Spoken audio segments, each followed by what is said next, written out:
Hey, and welcome to another Spectrum Geeks video. In this one we're checking out another ultra-wide monitor. It's this lovely Samsung one right here.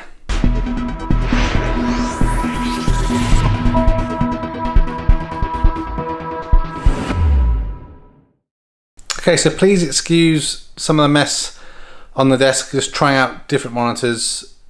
If you've seen some of my other videos, I normally have 6 monitors on a kind of big kind of stand, which I'm going to do a separate video about because if you have asked about it.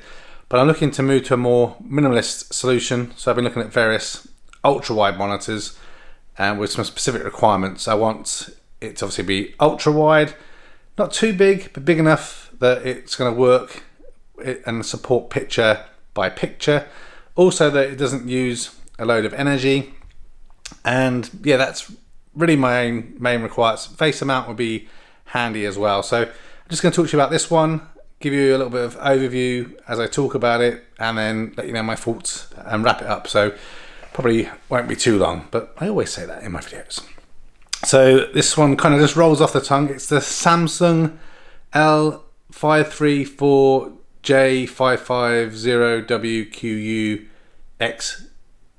WQUXEN monitor. It's a 34-inch ultra-wide monitor. I think it actually looks really good. Has a couple of inputs. It has 2 HDMIs and 1 display port. In terms of its resolution, it supports 3440 by 1440 and a 21:9 aspect ratio. Also supports AMD FreeSync as well. In terms of, I guess, screen performance, 75 Hz with a 4 millisecond response rate. I don't plan to use this monitor for gaming. It's really more for text and video editing and stuff like that, but still reasonable-ish if you want to game on it. And I have tried a couple of games, which I will kind of show on an overlay. It looks pretty good, but again, I don't play kind of games on this, so I can't really comment too much on that. Has around 175-degree viewing angle, so I have a standing desk and it seems to work well no matter how I'm standing to the side or whatever. I am also looking at having 2 of these side by side, which is why it's in this kind of slightly precarious position.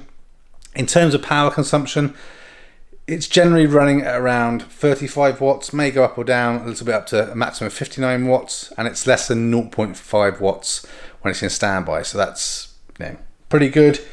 As I mentioned already, it does support picture by picture, which is something I really wanted because I have multiple machines connected in. Like I said, I'm trying to go from 6 monitors down to hopefully 2 of these ultra wides. So that's a key requirement for me, and it works really well. You choose which option you want, and also which one of those displays has priority over sound.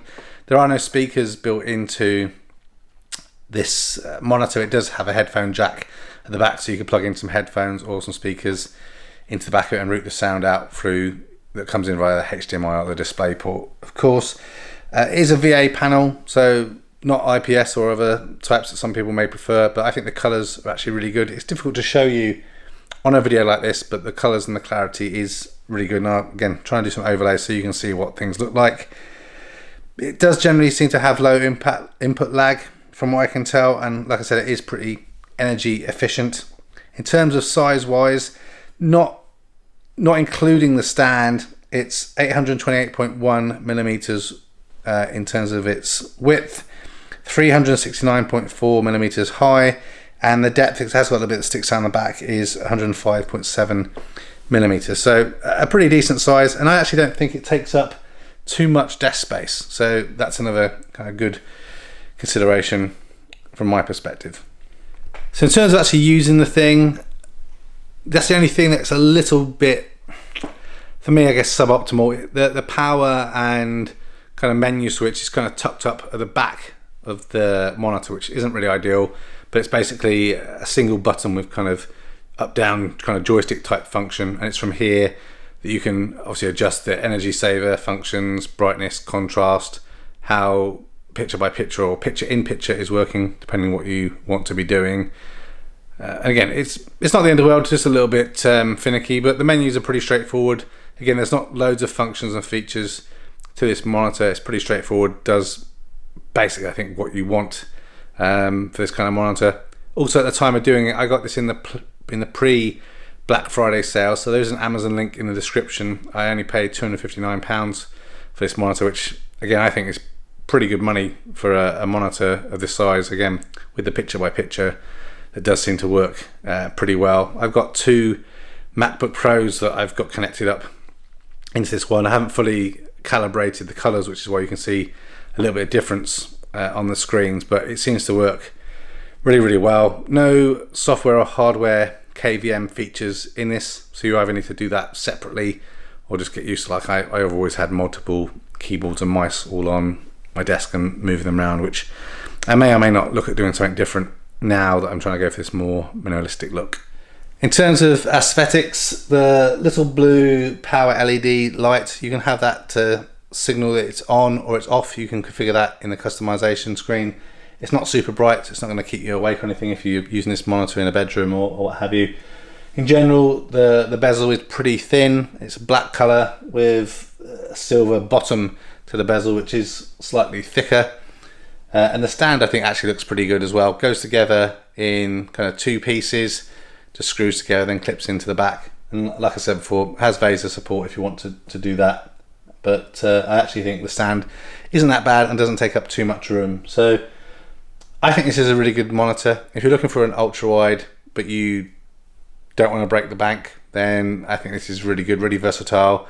The fact that it has the picture by picture and it works so well, for me, is a big selling point for this monitor. So that wraps up this quick video. Hope it was helpful. Let me know down below if you bought this monitor or something similar you want to recommend, and give feedback to others. I guess give another plug for the Discord channel. If you want to kind of hang out and speak to other like-minded Spectrum geeks, then feel like joining us and having a little chat and chilling and idling in there. There's a link down in the description. Thanks for watching this video. A thumbs up would be really appreciated. If you're interested in other geek type videos, please consider subscribing to Spectrum Geeks. Why not also follow us on Facebook, Instagram and Twitter. And before you leave, why don't you check out one of these other videos that may be of interest. Thanks again for watching.